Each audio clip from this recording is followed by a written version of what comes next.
India ചരിത്രത്തിൽ മാത്രമല്ല ലോക ചരിത്രത്തിൽ ഒരു ക്യാബിനറ്റ് മന്ത്രിമാരാകെ ജനങ്ങളെ കണ്ട് അവരുടെ അഭിപ്രായങ്ങൾ കേട്ട് അവരുടെ പരാതികൾ പരിഹരിക്കുന്ന ഒരു സംഭവം ഇന്ത്യ രാജ്യത്തോ ലോകത്തോ എവിടെയും ഉണ്ടായിട്ടില്ല. എന്നാലും ശരിയാ, ഇവ കേൾക്കൂല. ഓഹോ, ഇവനെ ഞാൻ കേൾപ്പിക്കും. എന്നാ രക്ഷപ്പെട്ടു. സർ, ലോക ചരിത്രത്തിൽ ആദ്യമാണ് സമ്മതിക്കാം മാഷേ. ഇബ്രാഹിം, നമ്മുടെ ചോദ്യം അതല്ലല്ലോ. ഇബ്രാഹിമേ, ഞാൻ പറഞ്ഞല്ലോ കുറെ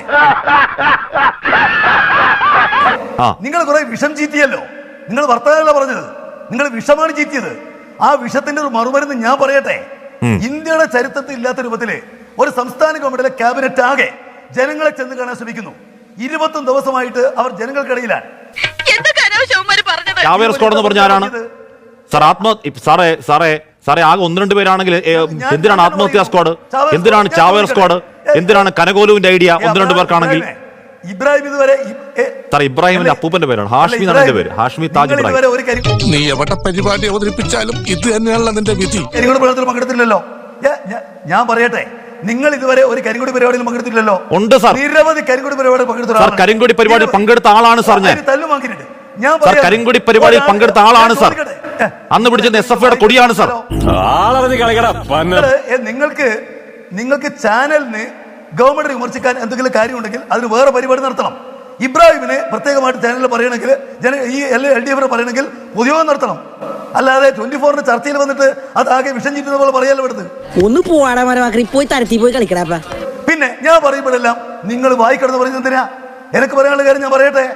ഈ കേരളത്തിൽ ഇതുപോലെ മെച്ചപ്പെട്ട ഒരു ഗവൺമെന്റ് ചരിത്രത്തിൽ ഉണ്ടായിട്ടില്ല. ഇതുപോലെ മികച്ച കാര്യങ്ങൾ നടപ്പാക്കിയ ഒരു ഗവൺമെന്റ് ഈ കേരളത്തിൽ പണിയുണ്ട്. അതെ അതെ, ആ മുഖത്ത് എഴുതി വെച്ചിട്ടുണ്ട്. ഈ 7.5 കൊല്ലക്കാലം കൊണ്ട് 3 ലക്ഷം പേർക്ക് വീട് കൊടുത്തൊരു ഗവൺമെന്റ് വേറെയുണ്ടോ? 64 ലക്ഷം പേർക്ക് പെൻഷൻ കൊടുത്തൊരു ഗവൺമെന്റ് വേറെയുണ്ടോ? ഇവിടെ ഇപ്പോ ധനകാര്യങ്ങളെ സംബന്ധിച്ച് പരിശോധിക്കുമ്പോ കേന്ദ്രത്തിന്റെ കടത്തിന്റെ അത്ര ഇല്ലല്ലോ കേരളത്തിൽ. ഈശ്വര, ഇവിടെ ആരില്ലല്ലോ ഇതൊന്ന് പറഞ്ഞു ചിരിക്കാനായി. ഇവിടെ ഗവർണറുടെ വാഹനത്തിന് ചീറി വരുന്ന വാഹനത്തിന് മുന്നിലേക്ക് SFI പ്രവർത്തകർ കരിങ്കൊടിയുമായി എടുത്ത് ചാടി നടത്തിയ ആ സമരം ആത്മഹത്യ ചെയ്യാൻ ചാടിയ സഖാക്കളാണോ അവർ? അവന്റെ പറകല് ഞാനില്ലടോ. ഞാൻ പറയുന്ന കാര്യം നിങ്ങൾ കേൾക്കാനാണെങ്കിൽ എന്നോട് ചോദിക്കണ്ടോ? നിങ്ങൾ എന്റെ വായിൽ കിടന്ന് സംസാരിക്കാനാണെങ്കിൽ ചോദിക്കരുത്. ഞാൻ ചർച്ചയിൽ ഇരിക്കണമെന്ന് നിങ്ങൾ ക്ഷണിച്ചിട്ടാണ് വന്നത്, ഞാൻ കാര്യം വന്നൊന്നുമല്ല. ഒരാള് ഒരു കറുത്ത കൊടിയോ ഷൂസോ എടുത്തിട്ട് ഓടുന്ന വാഹനത്തിന് ഉപയോഗിച്ച് ചാടുന്നത് ആത്മഹത്യ തന്നെയാണ്. ഞങ്ങൾ ഒരുപാട് കരിങ്കൊടി പ്രകടനം നടത്തിയിട്ടുണ്ട്. ഞങ്ങൾ 100 കണക്കിന് ആളുകൾ ഒരു വാഹനം തടയാൻ ചെല്ലുന്നു. അതുപോലെ ഒരാള് ഒരു വാഹനത്തിന് ഉപയോഗിച്ച് ആത്മഹത്യ ചെയ്യാൻ ചെല്ലുന്നു ഒരുപോലെയാണോ? ഇതിന് കുറച്ച് ബുദ്ധി ഉണ്ടായിരുന്നെങ്കിൽ മന്ദബുദ്ധി എന്നെങ്കിലും വിളിക്കായിരുന്നു. അക്കാലത്ത് നടത്തിയിരിക്കുന്ന എത്ര ആളുകൾ അന്നൊരു ചാവ് നിങ്ങളുടെ മന്ത്രിസഭയിലുണ്ട്. P. രാജീവ് എന്നാണ് പേര്.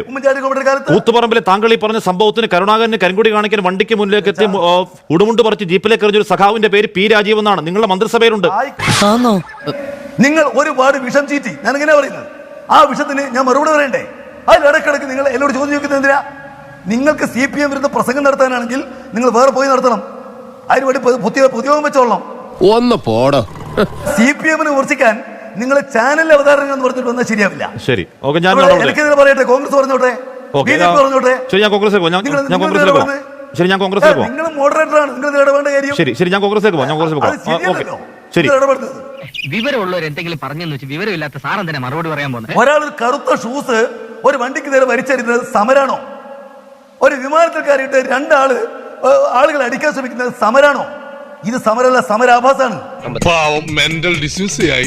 നിരാകരിക്കാം. അവതാരകൻ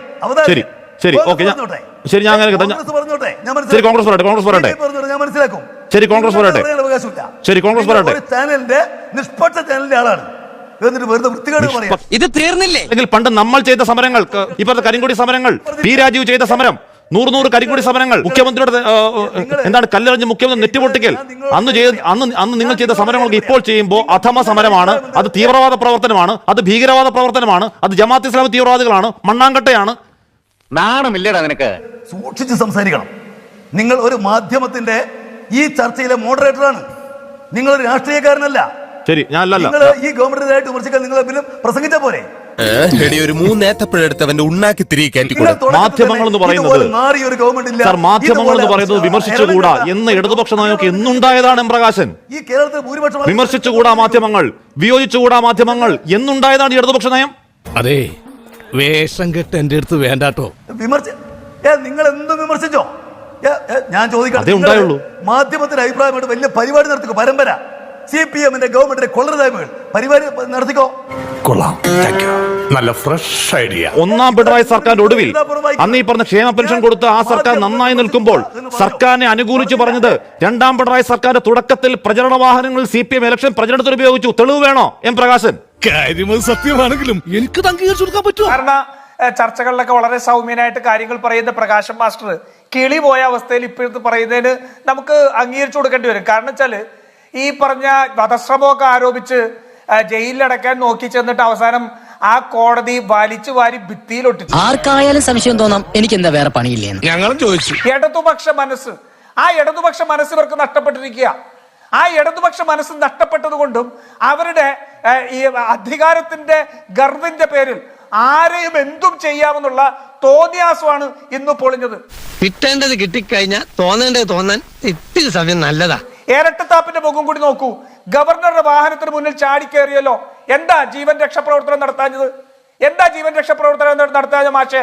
ഇങ്ങനെ ഇളുപ്യരാവണോ ചാനൽ ചർച്ചയിൽ വന്നിരുന്നിട്ട്? എന്ത് ചെയ്യാനാടാ, ഞാൻ ഇങ്ങനൊരു ദുരന്തനായി പോയി. വിഷ്വൽ എടുക്കൂ എന്ന് പറയുന്ന ഒരു മാധ്യമപ്രവർത്തകയുടെ വിഷ്വൽ എടുക്കൂ എന്ന് മാധ്യമപ്രവർത്തക പറയുന്നതിനെ മ്യൂട്ട് ചെയ്ത് അതിനെ ഷുവർ യു എന്നാക്കി ചിത്രീകരിച്ച് അത് സൈബർ മേഖലയിൽ പ്രചരണം നടത്തുന്ന, അതിന്റെ പേരിൽ സൈബർ ലിഞ്ചിങ് നടത്തുന്ന ആ ഗുണ്ടാ സംഘങ്ങളോട് നിർത്തണം എന്ന് താങ്കൾ പറയുമോ? പോക്കിരിത്തരത്തിനൊരു അതിരില്ലേ?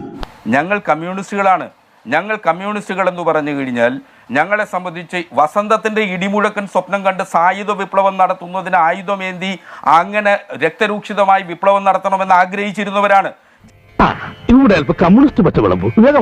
വസന്തത്തിന്റെ ഇടിമുഴക്കം സ്വപ്നം കണ്ട 5-6 പേരെ വെടിവെച്ച് കൊന്നു. വ്യാജ ഏറ്റുമുട്ടൽ നീ പറഞ്ഞ ഈ കഴിഞ്ഞ ദിവസം അന്തരിച്ച ഓർമ്മയിൽ പോയ കാനം രാജേന്ദ്രൻ ഫാക്ട് ഫൈൻഡിംഗ് സമിതി വെച്ച് കണ്ടെത്തി പറഞ്ഞതാണ് വ്യാജ ഏറ്റുമുട്ടൽ. അവരാണ് വസന്തം സ്വപ്നം കണ്ടവർ, നിങ്ങളല്ല. കിട്ടിയാ? ഇല്ല, ചോദിച്ചു വാങ്ങിച്ചു. സമൂഹത്തിന് വേണ്ടി പോരടിച്ചു എന്നുള്ളതുകൊണ്ട് നൂറുകണക്കിന് ആളുകൾ രക്തസാക്ഷികളായ പാർട്ടിയായി പാർട്ടി. അതുകൊണ്ട് 1.5 കൊല്ലക്കാലം ജയിലിൽ കിടന്നു മഹാകാര്യം. ഇല്ല, 1.5 കൊല്ലം ജയിലിൽ കിടന്ന കാര്യം പറഞ്ഞല്ല. 1.5 സംഭവമായിട്ട് സാർ 1 കൊല്ലവും 6 മാസമായിട്ട് കുറ്റപത്രം സമർപ്പിച്ചിട്ടില്ല. ഞാൻ ഒരു മജീദേ, ഹാഷ്മിക്ക് നല്ലത്, ഞാൻ ഒരു കാര്യം പറയാം. ഹാഷ്മിക്ക് നല്ലത് BJP-യുടെയോ കോൺഗ്രസിന്റെയോ പ്രവർത്തകനായിട്ട് മാറുന്നതാണ്. നിങ്ങൾ ഇവിടെ ഈ ചെറിയ ശമ്പളത്തിന് ഈ പറയുന്ന സ്ഥാപനത്തിൽ നിൽക്കുന്നത് അതങ്ങ് പള്ളിയിൽ പോയി പറഞ്ഞ മതി. ഇപ്പൊ എടുത്തോണ്ട് ഈ മാധ്യമപ്രവർത്തനം എന്ന് പറയുന്നതിന്റെ ജോലി ആയതുകൊണ്ടും അതിൽ കള്ളം ചെയ്യാൻ പാടില്ല, കളങ്കം ചെയ്യാൻ പാടില്ല ഉത്തമ ബോധ്യമുള്ളതുകൊണ്ടും പലരും ഈ പണി ഉപയോഗിച്ചുകൊണ്ട് രാഷ്ട്രീയത്തിലേക്കുള്ള പന്താവ് വെട്ടിയത് അധമ പണിയാണെന്നും ഉറച്ചു വിശ്വസിക്കുന്ന ആളോട് എം പ്രകാശ മാസ്റ്റർ അങ്ങനെ പറയരുത്. അതെന്നെ ഉദ്ദേശിച്ച് പറഞ്ഞല്ലേ? എനിക്ക് അങ്ങനെ തോന്നുന്നെങ്കിൽ അത് എന്റെ കുറ്റമല്ല. മീഡിയ പ്രവർത്തകൻ തന്നെയാണ് ഞാൻ. നിങ്ങൾ അങ്ങനെ പറഞ്ഞു പോയേക്കരുതെന്ന്. ഞാൻ 7 കൊല്ലക്കാലം ഒരു പത്രത്തിന്റെ മാനേജറായിരുന്നു. ഞാൻ പ്രസ് അക്കാഡമിയുടെ കോഴ്സ് പാസ്സായ മനുഷ്യനാണ്. പത്രക്കാരെ സംബന്ധിച്ചൊക്കെ എനിക്കറിയാം. വക്കച്ചൻ ചേട്ടൻ ഇങ്ങനെ ചൂടാകേണ്ട യാതൊരു ആവശ്യമില്ല. പക്ഷെ ഇത്ര നിർലജ്ജമായിട്ട് ഒരു രാഷ്ട്രീയ പ്രവൃത്തി, ഒരു ചാനൽ ചർച്ചയിൽ ഒരു മാധ്യമപ്രവർത്തകർ എടുക്കുന്നത് നീചമാണ്. ഒരു കാരണവശാലും അംഗീകരിക്കാൻ കഴിയുന്നില്ല. അത് ഹാഷ്മിയെ സംബന്ധിച്ച് ഇന്നല്ല എപ്പോ പറഞ്ഞാലും ഞാൻ പറയും. കാണിക്കരുത്. ഇല്ല ഏട്ടാ, നിങ്ങളുടെ നാവ് ചെരിപ്പാണെന്ന് വിചാരിക്കരുത് കേട്ടോ. നാവാണ്. മാന്യമായ വാക്കുകൾ മാത്രമേ പറയാൻ പറ്റൂ. ഞാൻ മാന്യമായ വാക്കുകൾ അമാന്യമായി ഒന്നും ഉപയോഗിച്ചിട്ടില്ല. തോന്നിയാസാണ്. എനിക്കങ്ങനെ നിങ്ങൾ വിചാരിക്കേണ്ട വികാരത്തിന് അടിപെട്ട് പോകുന്ന ആളൊന്നുമല്ല ഞാൻ ഒരുപാട് ചർച്ചകൾ പങ്കെടുത്തിട്ടുണ്ട്. ഒരുപാട് കൊല്ലമായി രാഷ്ട്രീയ രംഗത്ത് നിൽക്കുന്നവരാണ്. പക്ഷേ മാധ്യമ പ്രവർത്തകർക്ക് മാന്യത വേണം. ഇത് എന്റെ അപ്പനോട് പോയി പറയും എന്ന് പറയാൻ എനിക്ക് അറിയാമലായിട്ടല്ല. ഞങ്ങളെ വിമർശിക്കാനാണെങ്കിൽ വേറെ ചർച്ച വെച്ചോ. സർക്കാർ വിമർശനം എന്നുള്ളത് കേന്ദ്ര സർക്കാരിനെയും സംസ്ഥാന സർക്കാരിനെയും വിമർശിക്കൽ മാധ്യമങ്ങളുടെ കടമയാണ് സർ. അതിന്റെ തെറ്റ് ചൂണ്ടിക്കാണിക്കൽ കടമയാണ് സർ. ആ കടമയാണ് സർ ഞാൻ നിറവേറ്റിയത്. അങ്ങനെ പൊള്ളല്ലേ സർ. ഒരാൾ ഒറ്റക്കൊരു ബസിന്റെ മുമ്പിൽ കറുത്ത ഒരു തുണിയും എടുത്ത് ചാടിയാൽ അത് സമരമാണോ? ഒരാൾ ഒരു കറുത്ത ഒരു ഷൂസ് എടുത്തിട്ട് ബസ്സിനെറിഞ്ഞാൽ അത് സമരമാണോ? കരിങ്കോട് പ്രകടനത്തിന് ആരായി എതിര്? ഏറ്റവും വരെ കരിങ്കോട് പ്രകടനം നടത്തിയത് ഞങ്ങളാണ്. കേരളത്തിലെ ജനങ്ങൾ തെരഞ്ഞെടുത്ത മുഖ്യമന്ത്രിയാ ബഹുമാനപ്പെട്ട പിണറായി വിജയൻ. അല്ലാതെ ഈ കേരളത്തിൽ ഓടിളക്കി വന്ന ആളൊന്നുമല്ല.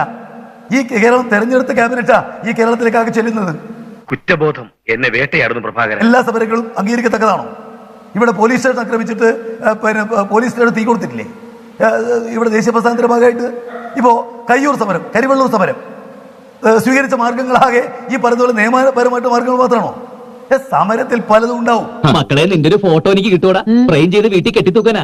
നിങ്ങൾ സംസാരിച്ചപ്പോൾ പ്രകാശം മാസ്റ്റർ ഉത്തരങ്ങൾ ഇല്ലാത്തതുകൊണ്ട് മനഃപൂർവ്വം എല്ലാ ഉത്തരങ്ങളും സൗകര്യമൂലം ഒഴിഞ്ഞു മാറാൻ വേണ്ടി ഉണ്ടാക്കിയ തർക്കമാണ്.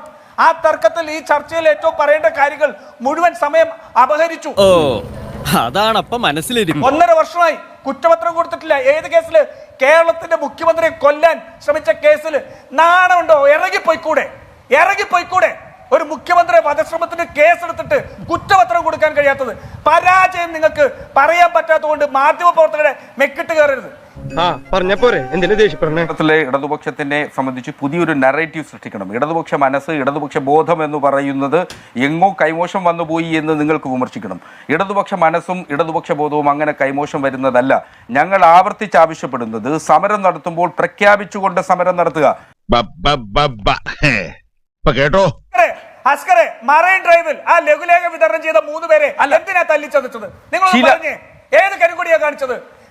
നിങ്ങളെ പോലത്തെ ഇടതുപക്ഷ നിരീക്ഷകർ എന്ന് പറയുന്നത് ഇവർ ഓശാരമാണ്. ശ്രീ രാജു പി നായർ നമ്മുടെ കരിങ്കൊടി സമരത്തെ അതിന്റെ പേരിൽ പാർട്ടി വിട്ടു. കേരളത്തിന്റെ മുഖ്യമന്ത്രിയെ ആകാശപാതയിൽ വിമാനത്തിൽ കയറി കൊല്ലാൻ നോക്കിയെന്ന് കുറ്റപത്രം ഇറക്കിയ കേസിലെ പ്രതിയുടെ കുറ്റപത്രമാണ് 1 വർഷവും 7 മാസവും കഴിഞ്ഞും അവിടെ സമർപ്പിക്കാതിരിക്കുന്നത്. അങ്ങനെയല്ല, അത് ചിലപ്പോൾ കാലതാമസം വന്നിരിക്കും. അങ്ങനെ ഒരു കാലതാമസം വരുന്നത് കുറ്റമറ്റ ഒരു കുറ്റപത്രം നൽകുന്നതിന് വേണ്ടിയിട്ടാണ്. എന്തൊരു തങ്കപ്പെട്ട മനുഷ്യൻ, ഞാൻ തെറ്റിദ്ധരിച്ചു. FIR കണ്ടില്ലേ? ഇന്ത്യൻ പീനൽ കോഡിൽ മുഖ്യമന്ത്രിയുടെ വാഹനത്തിനു നേരെ ഷൂസ് FIR കണ്ടോ? അതായത് ഷൂ എറിയുമ്പോൾ വണ്ടിയുടെ ഗതി മാറി വണ്ടി മറിയുന്നു. അങ്ങനെ വണ്ടി മറിയുന്നതിലൂടെ ആളുകൾ മരിക്കുന്നു. ഇതുപോലെ തിരക്കഥാകൃത്തുകളും നോവലിസ്റ്റുകളും ഇരിക്കുകയാണ് പോലീസ് സ്റ്റേഷനിൽ റൈറ്റർമാരുടെ വേഷമിട്ട്. ഇവൻ നിനക്കൊരു പരാജയമാണ് എന്നും, ലോക പരാജയം സംഭവിക്കാൻ സാധ്യതയുള്ളതാണ്. എന്ത് ഷൂ എറിയുമ്പോൾ വണ്ടി മറിയലോ? ഡ്രൈവറുടെ ശ്രദ്ധ ഒന്ന് പാളിയിരുന്നു എങ്കിൽ, ഡ്രൈവറുടെ ശ്രദ്ധ ഒന്ന് പാളിയിരുന്നു എങ്കിൽ ആ വാഹനം അപകടത്തിൽപ്പെടില്ലായിരുന്നു. അപ്പൊ കൃത്യമായി അവരുടെ ഉദ്ദേശം കൊലപാതക ശ്രമം തന്നെയാണ്. കറക്റ്റ് ആണ്. കറക്റ്റ് ആണല്ലേ?